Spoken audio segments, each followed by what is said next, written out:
Fertilisers కానీ urea కానీ మరి ఆ పొలాల్లో మరి చిలకించేదానికి పూర్తిగా మహిళలకే ఆ బాధ్యతలు అప్పగించడం. ఈ రకంగా మహిళలు సావిత్రిబాయి పులేను స్ఫూర్తిగా తీసుకొని రాజకీయాల్లో కూడా రానవలసిన అవసరం ఉంది. తెలంగాణలో కూడా ముఖ్యంగా ఇవాళ రాష్ట్ర ప్రభుత్వము ఆలస్యమైనప్పటికీ ఇవాళ సావిత్రిబాయి పులే జయంతిని మరి మహిళా ఉపాధ్యాయురాలుగా మరి ఈరోజు పరిగణిస్తూ ప్రభుత్వ పరంగా అన్ని పాఠశాలలో కూడా ఉత్సవాలు జరపడం శుభపరిణామం. కానీ ఎంతటితో సరిపోదు.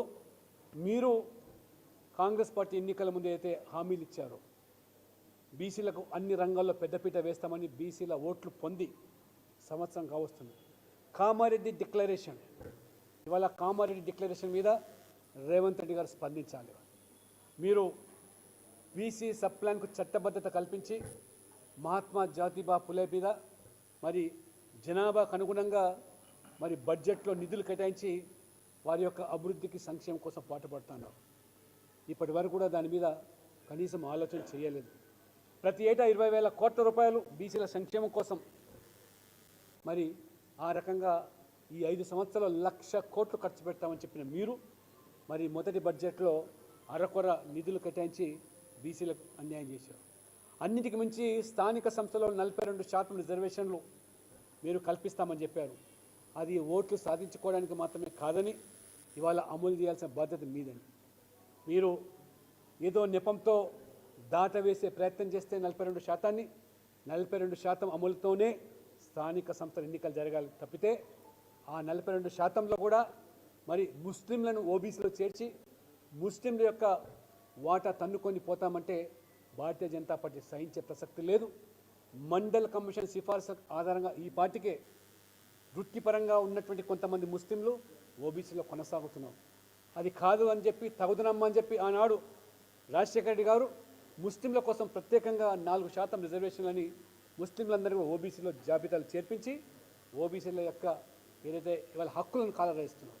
ఇవాళ కాంగ్రెస్ పార్టీ లేదా ఇవాళ దేశవ్యాప్తంగా కొన్ని ప్రాంతీయ పార్టీలు ఇవాళ మమతా బెనర్జీ అయితే కానివ్వండి లేదా కర్ణాటకలో కానివ్వండి ముస్లింలను మొత్తం కూడా ఓబీసీలో చేర్పించి అసలు ఓబీసీల యొక్క హక్కులు కాలరాస్తూ ఉన్నారు. ఇవాళ హైదరాబాద్లో 34% రిజర్వేషన్ ఉన్నటువంటి ఓబీసీలకు ఇవాళ 150 డివిజన్లలో 50 డివిజన్లు బీసీలకు రావాల్సిన వాటాను ఇవాళ దాదాపు మరి 32 సీట్లు ఇవాళ బీసీల పేరు మీద ముస్లింలు తన్నుకొని పోతూ ఉంటే కాంగ్రెస్ ఓట్ల కోసం ఇవాళ బీసీల ప్రయోజనాలు పణంగా పెడతా ఉంటే రాహుల్ గాంధీ మొసలి కన్నీరు గారుస్తూ ఉన్నారు బీసీల పట్ల.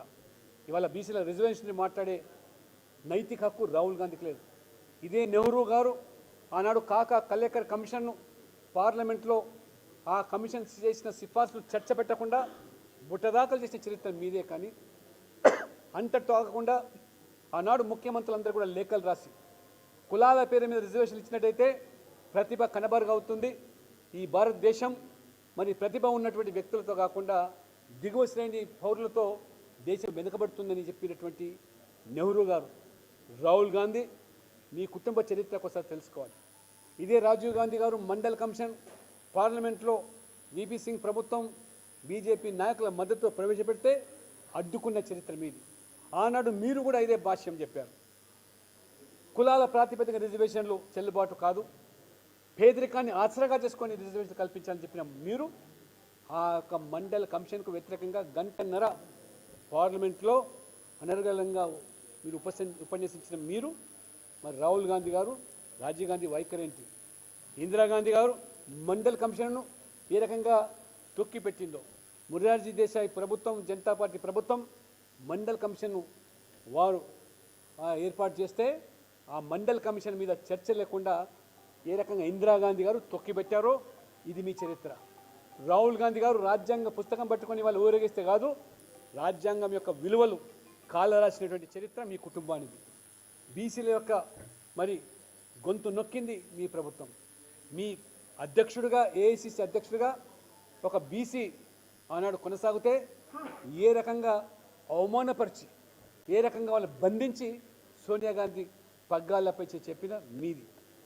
ఆ రకంగా చరణ్ సింగ్ ప్రధానమంత్రి అయితే ఒక ఓబీసీగా, అదే రకంగా దేవగౌడ ఓబీసీగా ప్రధానమంత్రి అయితే ఏ రకంగా పదవి నుంచి తొలగించిన చరిత్ర మీ కాంగ్రెస్ పార్టీది, మీ ఇందిరాగాంధీది. ఇది కాంగ్రెస్ పార్టీ చరిత్ర. ఇవాళ నరేంద్ర మోడీ గారు ఆ బీసీలో ఉన్నటువంటి ఆ నిముత్యాలను ఇవాళ చరణ్ సింగ్ గారి పార్టీ ఏదైనా వాళ్ళ గౌరవించి ఇవాళ భారత్ రత్న వారికి అవార్డు ఇవ్వడం జరిగింది. కర్పూరి ఠాకూర్ ఒక పేద మరి కుటుంబంలో పుట్టిన వ్యక్తి, అత్యంత వెనుకబడ్డ సామాజిక వర్గానికి సంబంధించిన వ్యక్తి, ఓ మోచి మరి వృత్తిలో కొనసాగిన వ్యక్తి ముఖ్యమంత్రి అయితే, 2 సార్లు బీహార్కు ముఖ్యమంత్రి అయితే ఎంత ఉదారంగా వారు ఆనాడు మరి అగ్రవర్ణాలు ఉన్న పేదలకు కూడా రిజర్వేషన్ ఇచ్చిన మహానుభావుడు కర్పూరి ఠాకూర్ అని. అటువంటి మహనీయుని కూడా మీరు గౌరవించకుండా, గుర్తించకుండా కేవలం మీ కుటుంబ సభ్యులకు మాత్రమే బతికున్నప్పుడే నెహ్రూ గారికి భారతరత్న, ఇందిరాగాంధీ గారికి భారతరత్న, అదే రకంగా చనిపోయిన తర్వాత రాజీవ్ గాంధీకి భారతరత్న ఇచ్చారు. కానీ కర్పూరి ఠాకూర్కి ఇవ్వలేదు, చరణ్ సింగ్కి ఇవ్వలేదు, మన తెలంగాణ బిడ్డ పివి నరసింహరావు కూడా ఇవ్వలేదు. కానీ నరేంద్ర మోడీ గారు పెద్ద మనసుతో కర్పూరి ఠాకూర్ గారు, అదే రకంగా చరణ్ సింగ్ గారికి భారతరత్న ఇచ్చి గౌరవిస్తే ఇది బీసీల పట్ల ఉన్న చిత్తశుద్ధి. ఇవాళ నరేంద్ర మోడీ ప్రభుత్వం ఇవాళ భారతీయ జనతా పార్టీ ఒక బీసీని ప్రధానమంత్రి చేయడమే కాకుండా ఈ దేశ చరిత్రలో 27 మందిని కేంద్రంలో మంత్రులలో స్థానం కల్పించింది ఓబీసీలకు. అది నరేంద్ర మోడీ ప్రభుత్వమే, భారతీయ జనతా పార్టీ మాత్రమే. జాతీయ బీసీ కమిషన్కు రాజ్యాంగ హోదా కల్పించి బీసీల యొక్క అధికారాలను, ఏ రకంగా వాళ్ళ హక్కులను కాపాడుతున్నటువంటి ప్రభుత్వం ఇవాళ భారతీయ జనతా పార్టీ. బీసీలను ఇవాళ ముఖ్యమంత్రులుగా, మంత్రులుగా ఇవాళ భారతీయ జనతా పార్టీ చేస్తూ ఉంటే, చివరికి మొన్న ఎన్నికల్లో మీరు అవకాశం ఇస్తే ప్రజలు తెలంగాణలో మొదటి ముఖ్యమంత్రి బీసీని చేస్తామని చెప్పిన పార్టీ భారతీయ జనతా పార్టీ. కాబట్టి ఈ రేవంత్ రెడ్డి గారు, గతంలో కేసీఆర్ గారు బీసీలను ఓటర్లుగానే వాడుకున్నారు. వాళ్ళ మరి ప్రయోజనాలు ఏ రకంగా పణంగా పెట్టి పదవిలో అనుభవించారు. ఇవాళ మీరు కూనీ రాగాలు తీస్తున్నారు. ఇవాళ మొత్తం సమాజం అంతా కూడా చైతన్యవంతమైంది. బీసీల హక్కుల కోసం, బీసీల రాజ్యాధికారం కోసం ఇవాళ ఓబీసీ మోర్చా కార్యకర్తలు, భారతీయ జనతా పార్టీ కార్యకర్తలు కూడా నడుం బిగించి ఆనాడే సావిత్రిబాయి పులేకు నిజమైన నివాళులు అర్పించిన వాళ్ళం అవుతామని చెప్పి ఈ సందర్భంగా తెలియజేస్తూ 42% స్థానిక సంస్థల్లో బీసీ రిజర్వేషన్ దక్కే వరకు పోరాటం ఆగదని చెప్పి కూడా ఈ రేవంత్ రెడ్డి ప్రభుత్వాన్ని భారతీయ జనతా పార్టీ హెచ్చరిస్తూ ఉంది.